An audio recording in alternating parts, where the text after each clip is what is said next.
ভাই মানুষ কেমনে পারে দেখি বলেন তো। আমি তো এই যে দেখেন রোজার আগের ভিডিও ঠিক করে দিতে পারি না, আর মানুষ প্রতিদিনের ভিডিও প্রতিদিন আপলোড করে দিতেছে। দেখা যায় সকালে এডিট করে, সকালে ভিডিও করে বিকালে এডিট করে তারপর আপলোড দিয়ে দিতেছে। কি রে ভাই, আর আমি যে রোজার আগে যে ভিডিও গুলো করে রাখছি ওগুলো দিতে পারি না, আর প্রতিদিনের ভিডিও প্রতিদিন কেমনে দিব দেই। ও এই জন্যই হয়তো বা তারা ডেলি ব্লগ করে। তো যাক, আমি আর ডেলি ব্লগ করতে পারলাম না। আসসালামু আলাইকুম, ওয়েলকাম করছি রাইসা মারিয়াম পেজে নতুন আর একটা ভিডিও। তো যাক, ভিডিওগুলো দেখে রোজা রমজানের দিন কেউ আমাকে বকা দিবেন না, কারণ মানে এত ব্যস্ত যে সময় পাইতেছি না যে ভয়েস বা এডিটিং করা, সময়ের অভাবে আর কি এরকম একটা অবস্থা। তো যাক, তারপরে টুকটাক হয়তো বা এডিট করে রাখলেও ভয়েস দিতে পারে না, যেহেতু বাচ্চা পোলাপান আছে ওদের জন্য কিছুই করা হয় না। তো যাক, আমি চেষ্টা করতেছি রেগুলার ভিডিও দেওয়ার, কিন্তু মানে এই রোজার আগের ভিডিও গুলো দেওয়া হচ্ছে না। তো এটা রোজার আগের ভিডিও যেহেতু, তো সকালবেলায় তো ওই দিনে রুটি বানানো হয় নাই, যে পাউরুটি ডিম দিয়ে ভেজে খাওয়া হয়েছিল আর কি। তো যাকে এই তো স্ট্রবেরি নিয়ে আসছে, আর এই স্ট্রবেরিটা কি জমজ নাকি জানি না, দেখে বোঝা যাচ্ছে জমজের মতো, কিন্তু দেখেন এত মিষ্টি ছিল স্ট্রবেরিটা, মানে অনেক পাকনা ছিল আর কি।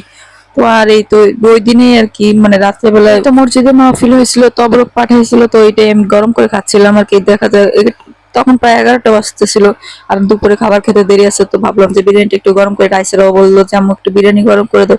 আর এখানে আগে বলে রাখি 2-3 দিনের ভিডিও অ্যাডজাস্ট করাই, তো দেখেন রাইসারদের জন্য মানে ওই দিন না তার পরের দিন ডিম আর ভাত করা হচ্ছে না, ওই দিন রাতেই মনে ছিল না।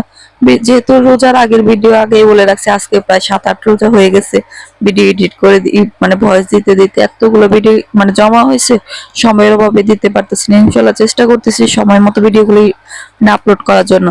তো যাক, এই তো আমার রাইসার তো ডিম ভাত হলে খুশি মহা খুশি, অন্য কিছু আর লাগে না। আর বাচ্চারা দেখি মুরগি মাংস, গরুর মাংস যত আছে শাকসবজি সব পছন্দ করে, আর রাইসার হচ্ছে ডিম ভাত।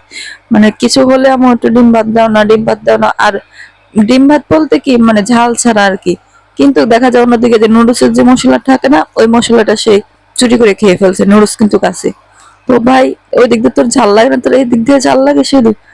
তো ওই যে আগেই বলে রাখলাম যে এটা মেবি সবরাতের ভিডিও, ওই দিনে ভোর রাত্রে আর কি আমরা ইলিশ মাছ ভাজা দিয়ে ভাত খেয়েছিলাম আর কি। তো তখনকার ভিডিও আমি এখন আপলোড দিতেছি, তো কেউ কিছু বলবেন না, গালাগালিও করবেন না।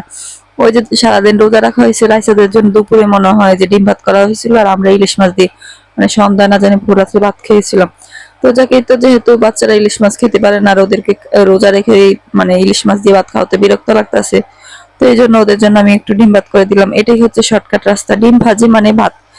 সবাই পছন্দ করে মোটামুটি, কিন্তু আমার কাছে অত একটা ভালো লাগে না। মাঝে মধ্যে মন চায় ওদের দেখলে যে আমি একটু ডিম ভাত খাই, তো তখন একটু খাওয়া হয় আর কি। কিন্তু এমনিতে আমি অত পছন্দ করি না ডিম ভাত। তো যাকে, তো মাছগুলো করে করে নিলাম। তারপরের দিন এটা ছিল, তারপরের দিন সকালে এই যে একজনে সকালে ঘুম থেকে ওঠার পরে কয়েকটা সিন দিয়ে গেছে, বলে খাবি, আমাকে দেন, তাহলে দিয়ে নিয়ে যেতে আসতেন।